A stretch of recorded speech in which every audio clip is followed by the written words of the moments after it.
네, 미국에 구금됐던 우리 국민들이 내일 새벽 한국으로 출발합니다. 지난 4일 미 이민 당국의 대대적인 기습 단속으로 체포 구금된 지 일주일 만에 석방된 겁니다. 봉경식 연세대학교 통일연구원과 관련 내용 나눠보겠습니다. 안녕하십니까? 어서 오십시오. 예, 안녕하십니까? 네, 미국에 구금됐던 우리 국민 300여 명이 이제 석방이 돼서 귀국길에 오르게 되는데 현장에서 체포 구금된 지 일주일 만이거든요. 사실 일주일 동안 긴급하게 좀 돌아가기도 했고 당혹스럽기도 하고 충격적이기도 했거든요. 어떻게 보셨습니까? 이재명 대통령께서도 취임 100일 기념 기자회견에서 나도 당황했다, 당혹스러웠다고 이야기하실 정도로 충격을 받은 거는 그 피해 당사자뿐만 아니라 온 국민, 기업인들이 다 똑같았을 것입니다. 왜 우리만 이런 일을 당하나 하는데 사실 2023년에 대미 투자액이 제일 높은 나라가 대한민국이었습니다. 네. 그리고 계속해서 경제 협력을 해왔고 미국 현지에서 한국 기업의 공장을 짓는데 한국 기업들이 굉장히 적극적으로 나섰기 때문에 오히려 이렇게 미국의 국경을 철저히 보완하겠다는 트럼프 행정부 2기의 중심적인 국가 정책의 첫 번째 타겟이 되는 그런 현상이 일어난 것이죠. 예. 구금 시설에서 공항까지 430km 정도 떨어졌다고 하니까 차로 5시간 정도 걸린다고 했는데 지금쯤이면 애틀랜타 공항에 도착을 했을까요? 아마 우리 시간으로 내일 오후 4시쯤 그때 완전히 귀국하실 것으로 보입니다. 우리 공항에.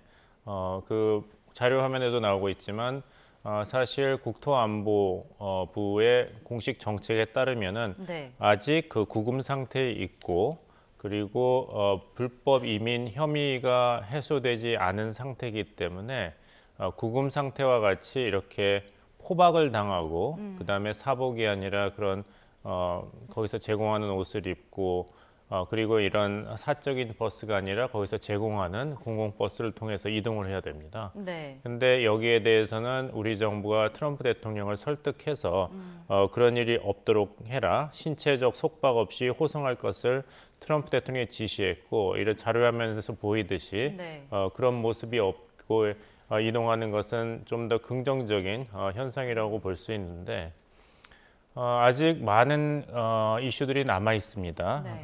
제일 중요한 것은 비자죠. 국토안전부에서는 자진 출국,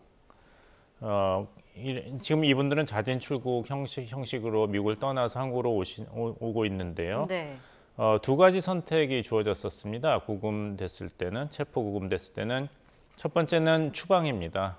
미국을 불법으로 들어왔기 때문에 즉각 떠나라. 그렇게 되면은 신체의 자유는 회복하지만 최대 10년간 다시 미국에 입국이 불가능하게 됩니다. 예. 네. 그래서 나는 위법 사항이 없다. 나는 법을 지켰고 이 체포 구금은 잘못된 것이다. 항의할 수는 있습니다. 그렇다면 이제 재판을 해야 되죠. 근데 재판을 하는 동안에는 아직 그런 구금 상태이기 때문에 계속 그 조악한 구금 시설에 있어야 되고 이것이 얼마나 오래 걸릴지 모르는 굉장히 고통스러운 과정입니다. 네. 변호사비뿐만 아니라 그 구금 시설에 있는 비용도 본인이 부담해야 되기 때문에 하루에 약 500불 정도 굉장히 어려운 선택인 것이죠. 재판에 승리한다는 보장도 없고 그 중간이 이번에 귀국하는 분들이 받는 자진 출국 형식입니다. 근데 여기서 제가 조금 기다리고 있는 것은 이 자진 출국을 한다는 것이 네. 이 우리 한국 노동자들이 불법이 아니었다는 그런 것이 미국 정부에 공식적으로 인정이 됐기 때문에 출국이 허가됐고 그렇기 때문에 이분이 다시 미국에 입국할 때 아무 문제가 없느냐. 네. 거기에 대해서는 아직 공식적인 미국 정부의 입장이 없습니다. 그 조현 외교장관은 향후 이들이 미국에 다시 입국할 때 일하는데 아무런 문제가 없도록 하겠다는 확약도 받았다고 했는데 네. 예. 확약과 법, 공식적인 양국 간의 합의는 굉장히 큰 차이가 있는 것이죠. 그리고 그 전에 비자 인터뷰를 해보신 분은 아시겠지만 당신은 지난 몇 년 동안에 미국 내에서 구금된 적이 있습니까? 디테일. 이분들은 구금이 됐거든요. 네. 억울할지는 모르지만 거기에 체크를 하면은 비자가 나오질 않습니다. 그럼 이분들의 그 피해는 누가 보상할 것인가? 우리 정부가 어떻게 미국 정부와 이 문제를 해결할 것인가? 여기에는 아직 그 확실한 그런 대답이 없는 것으로 보입니다. 네. 그러니까 물론 확약은 받았습니다만 법이 이렇기 때문에 이 부분을 좀 더 지켜봐야 된다는. 우리 정부는 추방 기록이 남지 않는다는 것. 그래서 이분들이 자진 출국해도 미국 재입국 가능성이 있고 향후 피해가 없을 것이라고 얘기하는데 네. 말씀드린 대로 추방 기록이 남지 않아도 구금된 기록은 남거든요. 네. 디테인된 것은. 그리고 국토안전부 장관 크리스티 놈 장관은 이것은 적법한 합법적인 그런 법 집행이었고 앞으로는 더 강력하게 하겠다고 얘기했거든요. 그러니까 미국 백악관과 국무부가 좀 더 유연한 자세를 보이는 것에 비해서는 국토안전부는 우리 할 일을 하겠다, 계속 하겠다는 입장이기 때문에 네. 이것이 어떻게 귀결이 될지는 아직 미연한 상태고 이번에 잘 드러난 것은 뭐냐면 이렇게 석방된 한국인들이 평상복 차림에 수갑도 차지 않고 그다음에 버스도 사적 버스에 타고 이동할 수 있던 건 다행이지만 네. 이것이 보여주는 것은 장관들이 결정을 하질 못합니다. 모든 것은 트럼프 대통령한테 단독적으로 달려있는 것이. 알겠습니다. 당초 사실 우리 국민들은 어제 출국을 하려고 했는데 뭐 미국 측의 사정으로 일정이 연기가 된 거거든요. 일단 이재명 대통령이 그 이유에 대해서 오늘 설명을 했었습니다. 관련 내용은 잠시 뒤에 저희가 좀 준비가 되면 들어보도록 하고 일단 이재명 대통령의 그 이야기를 들어보면 수갑을 찬 상태로 이동하는 걸 막기 위해서 늦어졌다라는 거거든요. 그럼 결국 미국 입장에서는 우리 구금된 한국인들이 이제 범죄자다 이렇게 인식을 한 걸까요? 그게 이제 국토안전부의 입장인 것이죠. 그래서 체포와 구금이 정당했다. 이 입장은 아직도 미국 정부가 번복하지 않고 있습니다. 근데 여기서 이제 법 해석의 충돌이 분명히 있는 것이에요. 이분들이 관광 비자로 들어가서 불법적으로 입국하고 일한 것은 아닙니다. 우리 입장만을 이야기하자면 네. 미국 비자가 여러 종류가 있지 않습니까? 예. 그러면은 이제 우리가 상식적으로 생각하기에는 합법적으로 미국 내에서 취업하고 일하는 것에 필요한 비자는 대개 L1 주재원 비자죠. 근데 그걸 받으려면 미국 내에 이 한국 회사가 법인이 있어야 됩니다. 그리고 굉장히 어려운 일이죠. 법인을 세워야 되니까. 아니면 H비자를 받아서 일을 해야 되는데 H비자는 숫자가 굉장히 적습니다. 1년에 8만 건 정도, 그것도 추첨으로 결정되고 대개 시간이 2년 걸립니다. 그러면 그 많은 전문적인 숙련된 노동자를 한국 기업이 어떻게 조지아 공장에 파견해서 기한 내에 공정을 끝내겠습니까?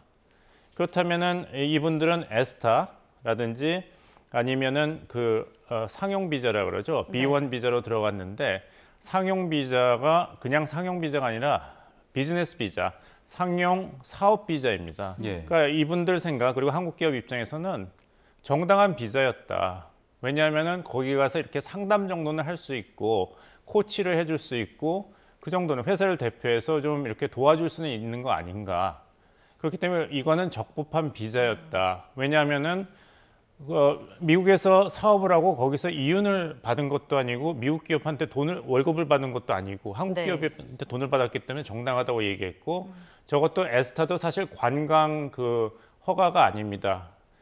관광 및 방문 그런 허가거든요. 네. 그러니까 방문을 할 수 있는 것이죠. 서로 사업하는 사람끼리 한번 만나서 아이디어를 교환해 보자 그럴 때 에스타로 들어갈 수 있거든요. 그거 예. 합법적이고 이것이 한국 기업의 입장이고 미국 입장에서는 아니다. B1과 에스타 가지고는 이런 활동을 해서는 애시당초 안 됐다는 입장이 충돌했는데 네.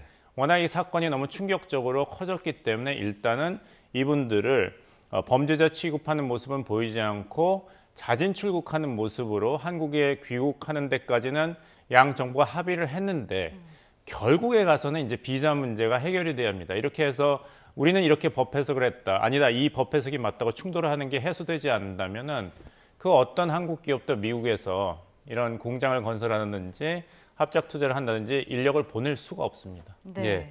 이렇게 자진 출국이 결정되는데 그 귀국 절차가 중단이 됐었잖아요. 네네. 이 부분에 대해서 이제 트럼프 대통령이 구금된 한국인들에 대해서 귀국 대신에 미국에서 계속 남아서 일을 계속해달라 이렇게 말을 하고 또 미국 인력을 교육해달라고 권한 것으로 또 알려지더라고요. 이건 어떤 의도가 깔렸다고 보세요? 트럼프 대통령은 굉장히 일관성 있게 미국 우선주의 정책을 실천하고 있죠. 그래서 어떤 복잡한 사안이 있었는지 거기서 그거는 뭐 차후에 양국 간에 해결을 할 수 몰라도 미국에 가장 시급한 것은 미국 제조업의 르네상스 아니겠습니까? 네. 거기에 보니까 미국 제조업의 부흥을 기하려고 해도 이를 믿고 맡길 수 있는 숙련된 전문적인 노동자가 없는 거예요. 그렇다면 이 외국 기업의 노동자들이 미국에 와서 도와줘야 되는데, 그러니까 잔류해가지고 우리 미국 내에서의 공장 건설을 완수해주고, 이왕이면 그런 노하우를 우리 미국 노동자들에게 전수해주면 좋은 거 아닌가. 네. 그렇다면 공장 건설도 기한 내에 완수가 돼서 좋고, 또 트럼프 대통령 입장에서는 미국인들의 고용 창출을 하겠다는 대선 때의 약속도 지킬 수 있으니까 마가 미국을 다시 위대하게 운동의 지지층에도 할 말이 생기는 것이죠. 네. 근데 사실 이번 사태를 두고 뭐 대미 직접 투자에 좀 크고 작은 영향을 미치는 것 아니냐 이런 우려의 목소리도 나오거든요. 이 부분은 어떻게 보시나요?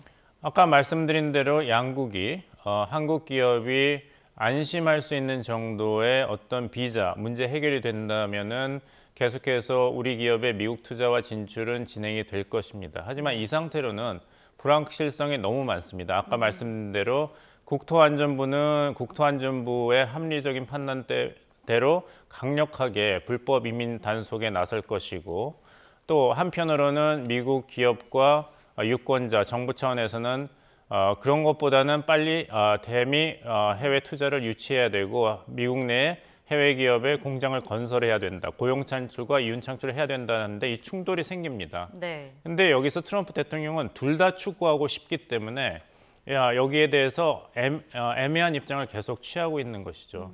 비유를 들어서 말씀드리면은 오케스트라가 바이올린도 열심히 악보대로 연기하고 플룻도 열심히 하는데 조화는 이루어지지 않고 불협화음이 나는데 정작 지휘자는 바이올린도 자기 할 일 열심히 하고 있다. 그렇게 해야 된다고 하고 플룻도 그렇게 계속해야 된다고. 좋은 음악은 나오지 않고 있고, 그래서 그 문제는 여러 가지 정치적으로 어려움이 있으니까 한국 정부와 한국 기업에게 그 해결의 부담을 그냥 지우는 겁니다. 네.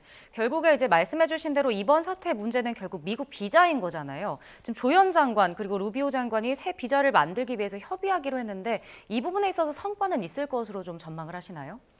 성과가 있어야죠. 아니면은 우리 기업이 미국 시장에 진출하기는 너무 리스크가 큽니다. 네. 호주는 1만 500명, 싱가포르는 5,400명, 칠레는 1,400명 전용 취업 비자 쿼터를 받았거든요. 근데 우리나라는 미국과 그 FTA 자유무역 협정을 맺었는데 이 부분을 계속 간과해 왔고 네. 미국 의회에서 이 법안을 통과시키는 로비에도 실패했습니다. 이 문제에 대해서는 사실 정부가 크게 반성을 해야 됩니다. 기업을 도와주는 친기업적 정책을 과연 얼마나 적극적으로 했는지, 초당적으로. 여기에 대해서는 왜 2012년부터 노력했다고 하는 Partners with Korea Act, 한국 전문 인력 대상 별도 비자 쿼터를 법안으로 실현시키지 못했는지, 여기에 대해서는 꼼꼼한 반성이 있어야 되는데 그건 그것이고 지금 당장 급한 불을 꺼야죠. 그렇다면은 트럼프 행정부와 이재명 정부가 될 수 있는 대로 조속한 시일 내에 이런 호주, 싱가포르, 칠레 정도의 전문 취업 비자 쿼터를 빨리 현실화시키는 것이 중요합니다. 이것이 오래 걸린다면은 우리 기업의 대미 투자라든지 공장 건설이 늦어지기 때문에 이 점을 트럼프 행정부에 잘 설득을 해야 되겠죠. 이것은 미국 우선주의, 그리고 미국을 다시 위대하게 만든다는 미국의 스스로의 국가이익 실현 차원에서도 큰 손해다. 이거는 한국에 무슨 도움을 주기 위해서 요청하는 것이 아니라 도움이 되겠지만 미국이 큰 손해가 생긴다. 이 점에서 정책적인 조율을 국토 안전이라든지 국경 보안이라든지 불법 이민 추방이 중요한 건 안다. 하지만 그걸 지나치게 강력하게 하다 보면 이런 손실이 있으니까 여기에 대해서는 트럼프 대통령이 큰 결단이 필요하다는 것을 설득해야 됩니다. 네, 알겠습니다. 여기까지 듣겠습니다. 지금까지 봉영식 연세대학교 통일연구원과 함께했습니다. 고맙습니다. 고맙습니다.